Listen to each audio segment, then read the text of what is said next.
WALMI कराडची CT scan तपासणी करण्यात आलेली आहे आणि तपासणीचा अहवाल हा डॉक्टरांकडे सादर करण्यात आलाय।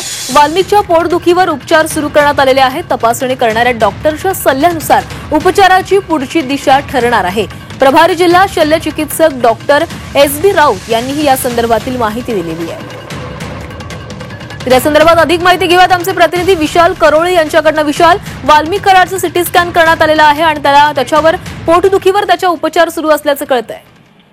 सलग तिसरा दिवस आहे आज वाल्मिकवर उपचार सुरू आहेत। वाल्मिकला बीडच्या जिल्हा रुग्णालयात दाखल करण्यात आलंय। सुरुवातीला त्यांना पोटदुखीचा त्रास होता, सोबतच व्हायरल इन्फेक्शन झालं आहे, त्यांना ताप होता असंही सांगण्यात आलं होतं। त्यांच्या पोटाची सोनोग्राफी सुद्धा करण्यात आली होती। त्यानंतर त्यांच्या काही रक्ताच्या चाचण्या करण्यात आल्या आणि आज त्यांची सिटी स्कॅन तपासणी करण्यात आली आणि याबाबतचा अहवाल आता डॉक्टरांकडे सादर करण्यात आलेला आहे। सध्या त्यांच्यावर पोटदुखीचे उपचार सुरू आहे, मात्र अजून काही दिवस त्यांच्यावर उपचार सुरू राहतील आणि सिटी स्कॅनच्या रिपोर्टच्या अनुसारानं आता त्यांच्यावर काय उपचार करायचे याबाबत सरकारची रुग्णालयातील डॉक्टर निर्णय घेतील असं सांगण्यात येत आहे। धन्यवाद विशाल, तुम्ही दिलेल्या सविस्तर माहितीसाठी।